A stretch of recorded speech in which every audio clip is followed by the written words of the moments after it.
So my last video was playing Fire Human in the previous patch, and now in this patch we see a Fire player every game. That's definitely a result of my influence and not the new patch and the shifting metagame. I'll take the credit, or the blame, you're welcome everyone.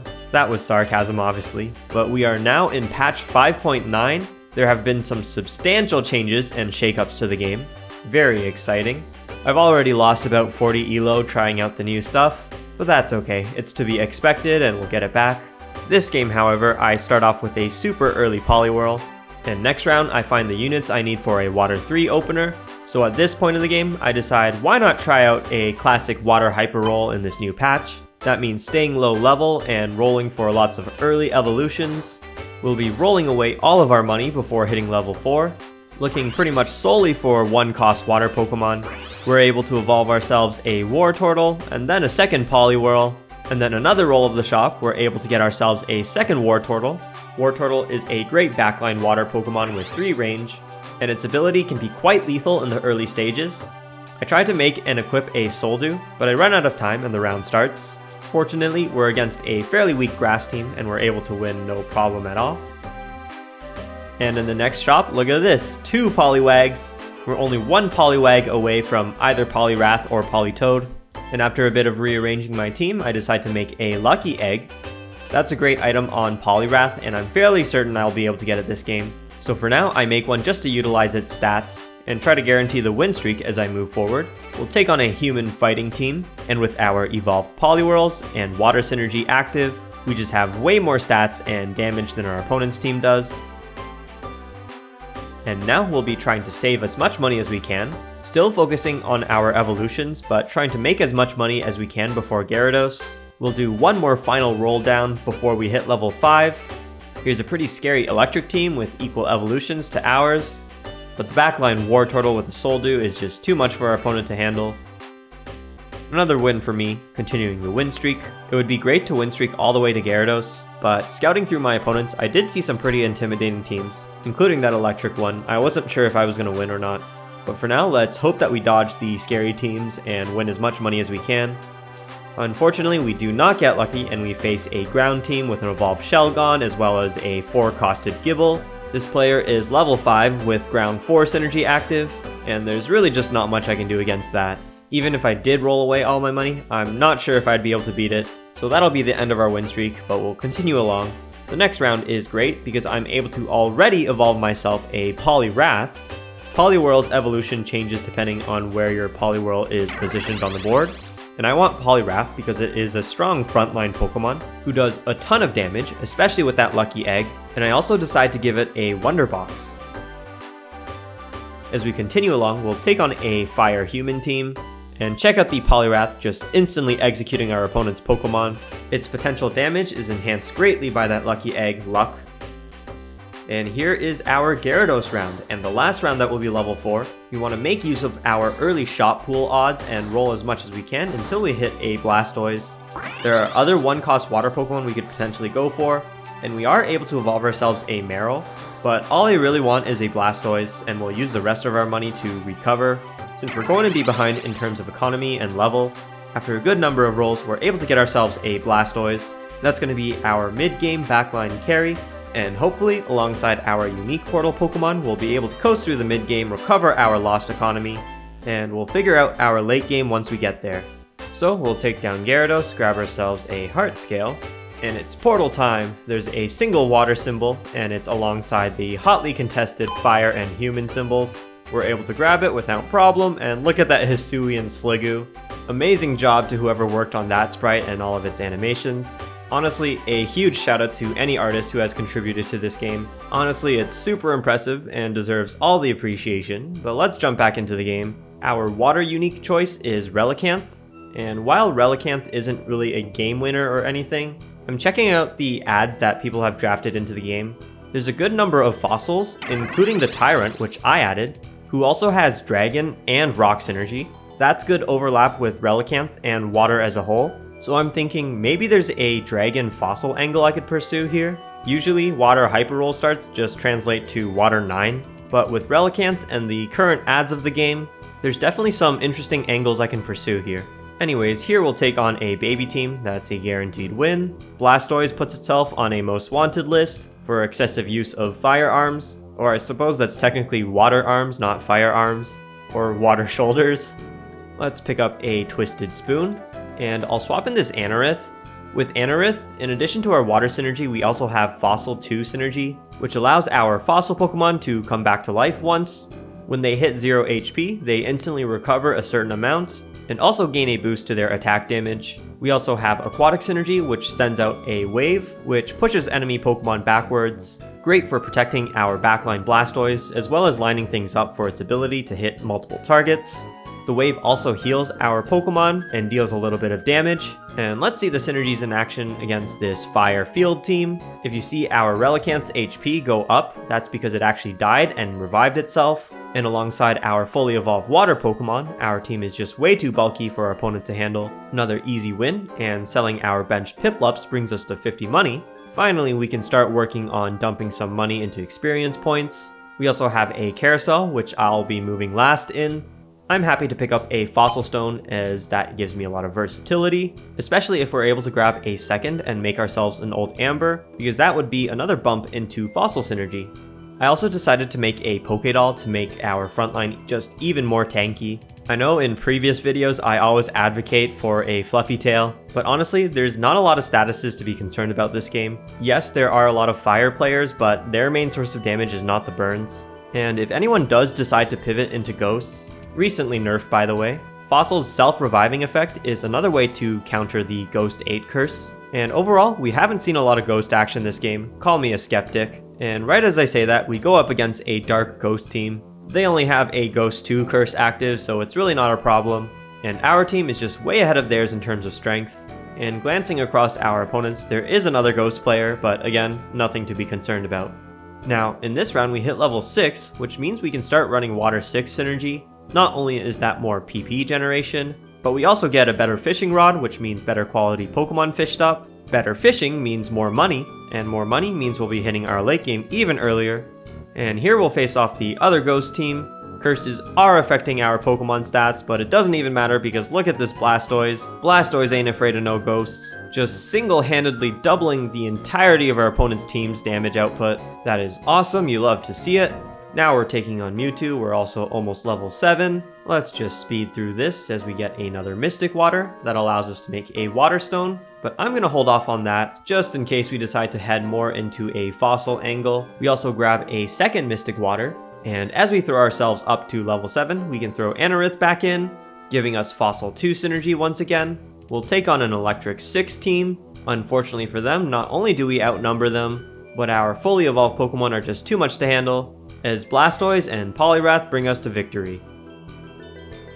Alright, we've got a very good win streak going on now. Our economy is back where it should be, and I don't see any reason to stop leveling, so we'll start pushing for level 8 immediately. We're taking on the super strong ground team that we lost previously to. This time we're a lot stronger, and it's looking to be a much closer battle. We're trying to burst down the scaling ground team as fast as we can. Unfortunately, we're just not doing enough burst damage, and the battle goes on longer and longer. Not only is our opponent getting its ground scaling, but they also have a Wormadam in the back. Wormadam's ability gives itself a lot of stats, and with our Blastoise missing a few crucial ability casts, our opponent's Wormadams just scale up way too fast and take down our Blastoise. That's unfortunately going to break our win streak, and that ground team is the team to look out for. We've got ourselves another item carousel here. Unfortunately, I am moving last still, even after that previous loss. Fortunately, seems like nobody wants Fossil Stones, which I am happy to grab. I can make myself an Old Amber, or I could do double Water Stones. Ultimately, I decide on the former, because that allows me to build an Aqua Egg. We've also acquired ourselves a Tyrunt, and we'll throw our items onto Blastoise. The Aqua Egg will allow Blastoise to use its ability more often, and the Old Amber just gives it Fossil Synergy. Just a small extra life, always helpful. We'll take on the human fire team, which has gotten a lot stronger with psychic dips. In the end, it's not enough to defeat us, especially with rock synergy active, giving a huge bump to our Relicanth's defense. And it's also nice that our Blastoise is able to throw out ability after ability with that Aqua Egg. This round, I decide to swap in Dratini and Horsey for Dragon 3 synergy. It doesn't do much for us at the moment, but as we level up, we'll have a lot more directions to take our team. For example, we could get Dragon 5, or we could add more Rock Pokemon and get Rock 4 or even Rock 6 synergy. For now, we'll take on this Grass team, and for some reason this Grass team is running Sobble. That's annoying for me because Sobble is what I want to add to my team, and it definitely doesn't really fit in a Grass team, so it's weird that our opponent is using it. There's a finite number of Pokemon available in the shop, so it's really annoying that I'm being contested for it, because my plan for the late game is to sell my Blastoise and repurpose its items onto Sobble, so hopefully we'll still be able to do that with Sobble being contested. For now, we'll work our way towards evolutions, leveling up, and there's the legendary round coming up. We'll take down Lugia and Ho-Oh for another Mystic Water. That means our last item will be another Soul Dew. And my goal for Legendary is getting Eternatus, which is a fossil dragon Pokemon. It's the only fossil legendary, so I can pretty much guarantee picking it up once I go into a fossil portal. And Dragon 5 Fossil 4 will be a fantastic frontline for our team. Sobble with Water 6 synergy, an Aqua Egg, and Soul Dew will be more than enough damage as a Soul backline carry. So here we go, let's head into this fossil portal and grab ourselves an Eternatus. And we get trolled by Arceus. Arceus has a 1% chance of replacing other Pokemon as a choice for a legendary. Arceus is super versatile and will take on the 3 highest active synergies your team currently has. And on paper this sounds great, but personally I hate Arceus. The main reason is that I much prefer when I know exactly which synergies a Pokemon has, and I'm happy to shape my team accordingly. It's really annoying in situations where you're, say, at Fossil 3 synergy and you just need one more Fossil Pokemon to get to Fossil 4. So you swap in that 4th Fossil Pokemon, and then Arceus is like, hey, you got a lot of Fossil Pokemon. Now I'm a Fossil Pokemon too. And now you have Fossil 5 synergy active, which doesn't do anything more than Fossil 4. So now you want to swap out one of your Fossil Pokemon for an Aquatic Pokemon to hit Aquatic 4, and when you make that swap, Arceus goes, oh, I'm no longer a Fossil, and now you have Aquatic 5 synergy, which doesn't do anything over Aquatic 4. Because of how flexible it is and how it resolves ties and synergy counts, oftentimes it actually ends up being harder to make Arceus work with your team than another legendary. Put it this way, you're assembling a puzzle, you find the perfect piece to go in the right spot, you work through some more pieces, and then suddenly that piece that you previously put in has changed shape. On top of that, I'm not a huge fan of Arceus' ability, it's just big single target damage. And lastly, I just don't like the way Arceus' name is pronounced. It should be pronounced Arceus, I don't care if that's British slang for ass. My guy, if you really want to be Arceus, just use the letter K. Anyways, that's enough Arceus slander. Let's dial back into the game where I'm trying to hit Dragon 5 Fossil 4. I'll first need to get to level 9, so that I can slot in that 5th and final dragon. We're also looking for a Sobble to replace our Blastoise, which will be easiest to do once we're level 9. For now, we'll take down this Dark team. Our early game Poliwrath and Blastoise still doing great work. As we look at the next carousel, there's no Water Stones or Old Ambers, but I'm happy to pick up Cleanse Tag as that's shielding on 3 Pokemon, as well as temporary Rune Protect. In the next shop roll, I'm able to evolve Anorith into Armaldo, as well as pick up the newly 5-cost Ultra Frigibax. It'll take the place of Dratini for now, as Dratini isn't really providing our team any useful synergies. Frigibax alone gives us Ice 2 synergy, that's team-wide special defense, and we can get Aquatic 4 synergy if we find ourselves a Goomy. Anyways, with our team rearranged a bit, let's take on this Fire team. They've got their own Arceus, but ours is even stronger, so let's kick its Arceus and win this battle. And we are now in the top 4 of the game. In our next round, I pick up a Gible from the shop. While Gible is a decent late game dragon, its synergies don't really provide us much. It's also being contested by the ground player, but we can actually replace our Armaldo with Gible, as that brings us to Dragon 5 Fossil 4, our original plan, and we haven't even hit level 9 yet. Now, our dragon Pokemon will start every round with some extra shields. We'll see that in action as we take on that ground team that's given us trouble in the past. Unfortunately, this time their Wormadam has evolved into Mothim, and despite the Fossil 4 synergy, our frontline gets melted pretty quickly, and late game, Blastoise's strength is really starting to falter. It is still leading our team in damage, but just barely, and what good is a backline carry that can't carry its team? Regardless, we still have a lot of HP, we're really close to level 9 and it's a non-player round, and we still got a ton of money banked, so it won't be long until we start looking for Sobble. We'll take down the legendary birds, and for my reward, I decide to take a Pokédoll to strengthen my front line. And I could level up to level 9 right away, but I'm gonna hit level 9 naturally anyways next round, so might as well save my money. Or rather than save, I should say use it to roll and find myself a Sobble. Now that I have Sobble, I can sell off that Blastoise, repurpose its items. We'll give it the Soul Dew and Aqua Egg, and we'll throw the old Amber on our frontline Frigibax. And a couple more shop rolls, I'm able to find myself a Goomy, which is exactly what I wanted to hit Aquatic for, but unfortunately, here is an Arceus problem. By getting to Aquatic 4 synergy, Arceus now prioritizes Aquatic over Fossil and we lose our Fossil 4 synergy. And this is something I didn't notice until after I sold my Gible. Our opponent has a crazy strong backline, and they're protected even further by a White Flute. That's a Baby 7 shiny item. And they've also got a Drizzile, which is the evolved Sobble. So again, super frustrating that they're contesting me, but they're doing everything they can to take me down. Honestly, really good play by them. Well, in the next round, I'm finally able to evolve my Tyrunt into Tyrantrum, and we're also level 9 now, so I can throw in a 9th Pokemon. Not completely sure what it should be at the moment. I end up using the newly 5-cost Rhyhorn, which gives me Rock 4 synergy. That's going to give even more defense to all of my Rock Pokemon. I also decide to throw my Sobble onto the right. Its ability targets the furthest opponent and hits everything along the way, so I think this positioning would maximize its damage against our opponent's boards. Unfortunately in this battle, it's hitting our opponent's Grottle, which has a Power Lens, reflecting damage back to the Sobble.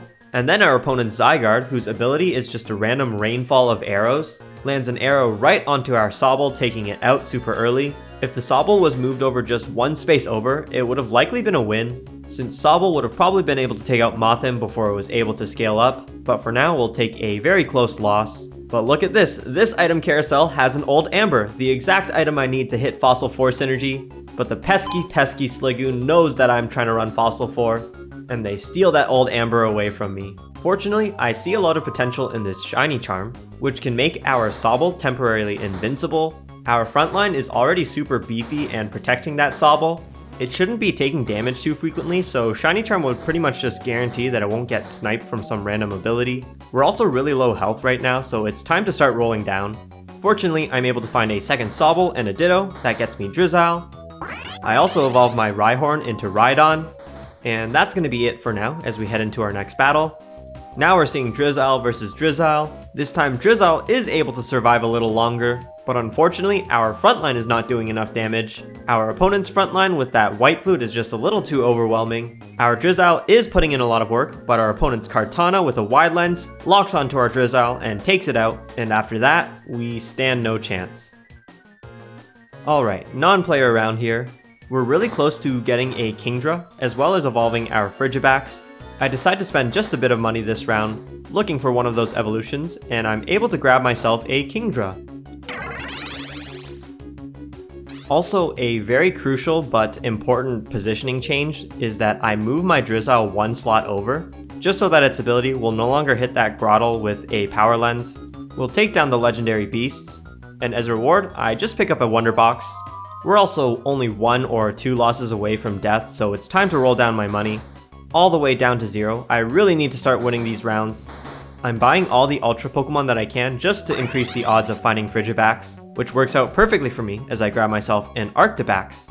Now, I'm pretty much too far from any other significant changes. Maybe I could try to evolve myself a Sliggoo. We'll take on our next opponent with this team and see how it goes. Unfortunately, even with our Drizzle moved over, it's still somehow hitting that Grotle. However, the fight goes a little differently thanks to its Shiny Charm and increased stats. This time, it's able to take down our opponent's Mothim and stay alive, as well as splash tons of damage onto that Grottle and Stonejourner. And with our Frigibax and Rhydon tankier than ever, we're actually able to win. Alright, now this is the round that matters the most. We're going against the grass team that's been going on a rampage. They've been doing everything they can to slow us down, and I figure with our Arctibax and Rhydon, some big changes are needed. It's time to sell off the Poliwrath in order to repurpose its items. We'll use Totodile instead, as it can provide us monster synergy. We'll be able to repurpose Poliwrath's items onto Rhydon and Arctibax. Definitely much more useful on those guys. And after a few shop rolls, we'll sneak one final evolution in Croconaw. Extremely down to the wire, but we'll take on that grass team. Our frontline is stronger than ever, and our Drizzile's getting sniped by theirs. But check this out, Shiny Charm activation saves it from dying, and then it snipes our opponent's Drizzile. We've also got Kingdra and our newly itemized frontline. They're able to close in and take down our opponent. Not only that, but the ground player faced our ghost and also lost, and you know what that means, it's a first place for me. Thanks so much for watching, everyone. The next video is going to be a little different, so please stay tuned for that. It's still going to be Pokemon Auto Chess, but it's going to be a different project, and I'm really excited for it. I'll see you in the next game, or perhaps something else.